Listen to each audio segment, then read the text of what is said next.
As a continuation, ito po ang puno, mga puno ng sakura. Mamumukadkad daw ito by siguro sa susunod na linggo. Dahil ito na yung huling bugso ng taglamig. Ayan po sila.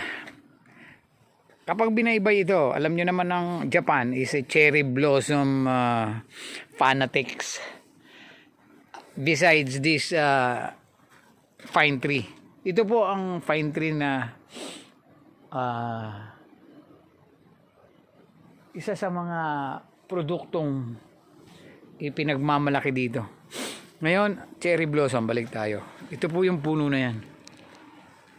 Makikita po natin na ito pong maliliit na ito. Yan. Ito. Yan po. Itong isa parang gusto nang bumuka. Para maging blossom na siya. Yan po yan. Ayan po. Yan. As you can see, ayan po ang bulaklak ng cherry blossom. Yan po ang isang katangi-tanging ipinagmamalaki ng Hapon, ng bansang ito, dahil ang cherry blossom ay kanilang parang national tree kung sasabihin natin. Meron po ditong nakasulat ito. Hindi man ako masyadong nakakaintindi ng Japanese, pero parang ang ibig niya sabihin panatilihin nating malinis ang lugar na ito dahil ito ay ayan, may gomi, gomi, parang wag magkalat, parang ganun lang po yan signage na yan. At ang dagat ay ang ilog, sorry, ayan po, as you can see, ayan po, nandun po ang mababang lugar na kung saan maingay ang daloy ng tubig dahil bumaba pa siya ng kaunti, pumunta siya sa isang mababa pang lugar. Atin pong titignan, mukhang may signage na naman. Ito, bawal tumawid. Hindi kami tatawid. Yan po, ayan. Pansamantalang ililipat ko ang camera para makita nyo po ang kabilang side ng ilog na ito. Ayan, napakaganda, tahimik. Siguro sa dahilang wala pang nagka-camping, pero siguro pag marami ng tao dito, maybe ayun na, magiging maingay na lugar na ito. Ayan po. At balik tayo sa taas. Ang temperature po rito ngayon ay nagre-range dali at aking i-check ang aking thermometer. At ayun, 2 degrees. 2 degrees po siya. Ayan. 2 degrees. Grabe. 3 na pala. Sorry. 3 degrees. Ayan. 3 degrees. Talagang nakakangatal pa rin ng labi ang temperatura.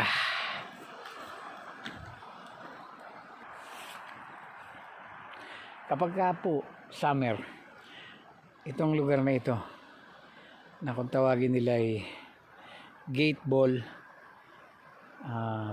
field, gate buru, pinagdadausan ng mga matatanda. Karamihan dito naglalaro ng gate ball, isa pong sports ng mga thunders.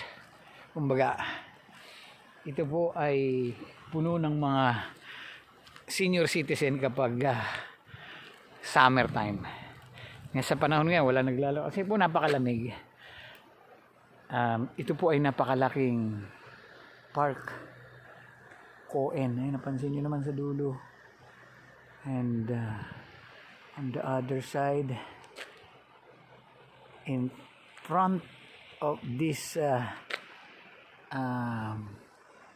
minimal, not so majestic mountain. Wow.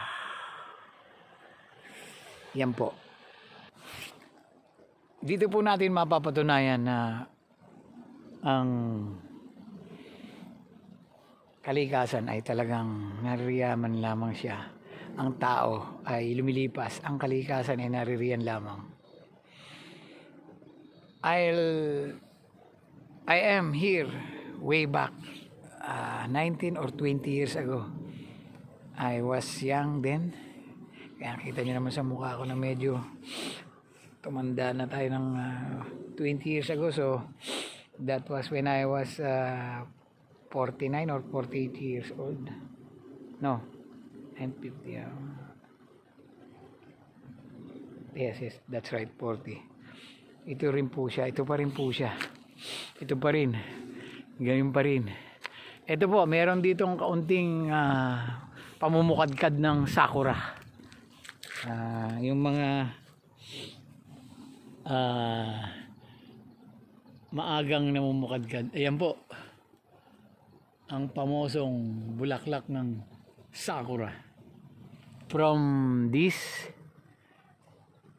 magiging napakaganda po niyan, pink cherry blossom. Kasi po, pag namukadkad po yan, yung, wala po siyang dahon. Parang, yun na lang ang makikita mo sa kanya, puro bulaklak. Cherry blossom. Ngayon po, meron ako nakita yung isang taga rito. Panayamin ko po siya. Siya po lihitimong taga rito. Si Aida Nishiyama. Ateng, magandang umaga po.